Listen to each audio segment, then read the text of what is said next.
ബഹുമാനപ്പെട്ട മുഖ്യമന്ത്രി, അങ്ങയിൽ നിന്ന് ഞാനിത് പ്രതീക്ഷിച്ചില്ല. SFIയുടെ സമ്മേളനത്തിൽ അങ്ങ് പോയപ്പോൾ അങ്ങ് പറഞ്ഞു, ഇതുപോലെ നിങ്ങൾ തുടർന്നാൽ മതി, ഒരു മാറ്റം ഉണ്ടാകണ്ട എന്നങ്ങ് പറഞ്ഞു. അങ്ങക്ക് അവരെ ഒന്ന് നിയന്ത്രിക്കാമായിരുന്നു. കേരളം അങ്ങേ കാണുന്ന മുഖ്യമന്ത്രിയായിട്ടാണ്. അക്രമ സംഭവങ്ങൾക്ക് നേതൃത്വം കൊടുക്കുന്ന ആളുകൾക്കെതിരായി അങ്ങക്കൊരു വാക്ക് പറയാമായിരുന്നു. അങ്ങ് അത് പറയാത്തതിൽ കേരളത്തിന് പ്രയാസമുണ്ട് സാർ.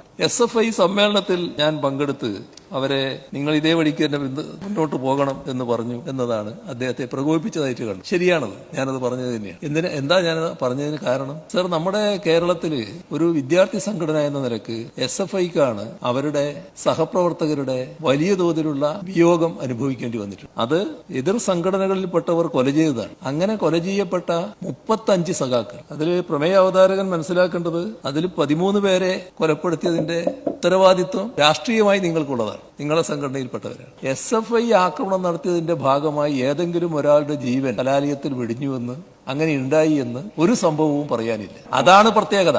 അപ്പോ നിങ്ങൾ വലിയ സഹനശക്തിയുള്ളവരാണ്, അതാണത് കാണിക്കുന്നത്. ആ രീതി നിങ്ങൾ തുടരണം എന്ന് തന്നെയാണ് ഞാൻ പറഞ്ഞത്.